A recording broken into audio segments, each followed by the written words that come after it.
You always thought investing was for a different kind of person. Not smarter, not richer necessarily, just different. The kind of person who knew what words like index fund and compound interest meant without having to look them up. The kind of person whose money had a plan instead of just a direction. You were not that person. You knew this the way you know things you've never said out loud. Quietly, completely, without ever deciding to believe it. Then one Thursday night at 11 p.m. you transferred $1 into an account you barely understood. Not because you figured it out, because you got tired of waiting to. The dollar went to sleep before you did. 10 years later, it has a number attached to it that still doesn't feel real when you open the app. This is what happened between that Thursday and this one. Day one. $1. You set it up at 11 p.m. on a Thursday because you saw a video and something in it wouldn't leave you alone. $1 a day, automatic. Into an index fund you had to look up how to spell, 4 minutes to transfer, 11 minutes talking yourself into it, 15 minutes total, $1, and whatever was left of the version of you that believed investing was for people with a different kind of life than yours. That version is still there, mostly. It just got slightly smaller on a Thursday night. 3 months in, $91. The account made $3.40 in returns. The market gave you $3.40 for doing nothing. The most money you have ever made while sleeping. Ryan mentions at lunch he's been thinking about investing 2 years now. Wants to do it properly when he has enough, when he understands it better, when the timing is right. You nod. You say that makes sense. You don't mention the $91. You don't mention that 2 years ago you said the exact same thing, and the only thing that changed wasn't the amount. It was a Thursday night when you decided $1 was enough. Year 1, $365 in, $412 in the account. Money you didn't earn appeared. Still feels slightly illegal even though it isn't. Not life-changing. The kind of number you'd be embarrassed to mention at the table where Ryan is still waiting for the right time. Friday night. Someone's birthday. The bill comes. Someone suggests a bottle of wine. $360 for the table. Everyone agrees immediately. You split it. On the walk home you do the math. $360. 1 bottle. 1 evening forgotten by Tuesday. 365 days of investing. $412 to show for it. You don't feel superior. Something more complicated. The specific discomfort of realizing you used to be the person who agreed without thinking, and you're not sure exactly when that changed. Year 2. $730 in. $891 in the account. The gap between what you put in and what's there is $161. $161 the market added without asking anything from you. $161 is a car payment, a phone bill, the trainers Ryan bought last week and mentioned twice. $161 appeared because you transferred $1 a day and left it alone. You open the app, change the amount. Not dramatically, not a revelation. From $1 to $3. Then you close the app and go make breakfast and don't think about it again until the next notification arrives. Year 3, $1,095 in, $1,340 in the account. The gap is $245. You didn't put in $245, didn't work for it. It just appeared. You've started checking the app differently. Not anxiously, the way you check the weather. The number goes up most days, sometimes down.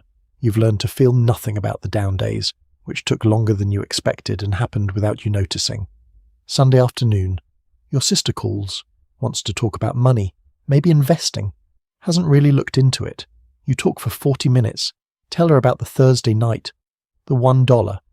The $3.40 that appeared while you were sleeping. She says that's actually really smart. You don't say what you're thinking, that it isn't smart. Smart would have been 5 years ago. This is just late. Done anyway. The only category still available. Year 4. $1,460 in. $1,890 in the account.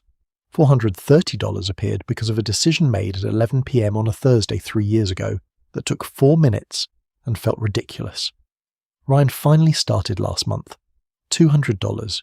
Going to add more when he figures out the right amount. You say that's great. You mean it. You don't mention you've been doing it for 3 years.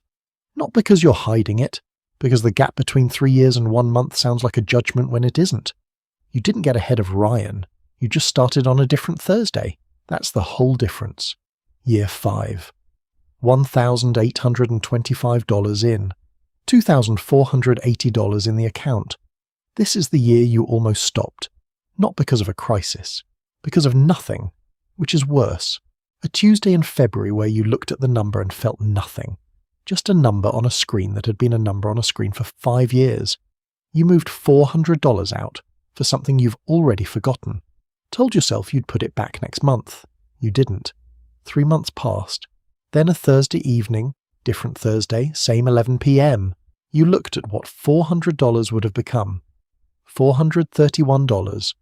You put $400 back in. Sat there thinking about the $31 that existed and then didn't because of a Tuesday when you felt nothing and acted on it.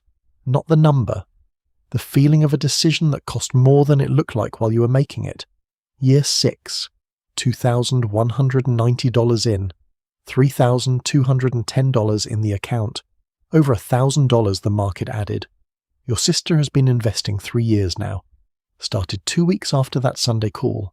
She has $1,100 in her account, slightly ahead of where you were at the same point, which means that conversation compounded too, in a way that doesn't show up in any app. She asks if you've told anyone else. You think about Ryan. You say not really. She says you should. You say maybe. You don't. Some things work better when nobody's watching. Not secrecy, because watching changes the thing, turns a quiet decision into a performance. This was never supposed to be a performance. It was a Thursday night, and $1 and a version of yourself that got slightly smaller and never quite came back. Year 7. $2,555 in, $4,100 in the account. The gap is $1,545. You didn't notice when it crossed 1,000. Milestones don't arrive with ceremony. The number just moves, and one day the gap is larger than your monthly rent. $1,545 the market added. You think about what that would have bought 3 years ago. You don't know.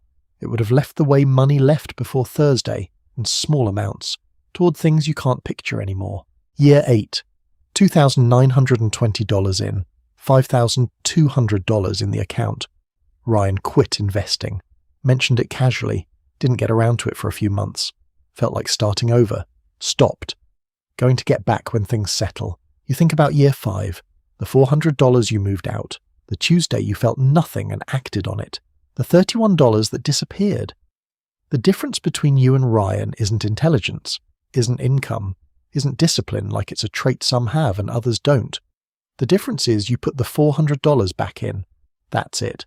Ryan will too, probably. On a Thursday night. You hope he does. Year 9. $3,285 in. $6,700 in the account. The gap is $3,415, more than you put in across 3 years, sitting there quietly, not asking anything.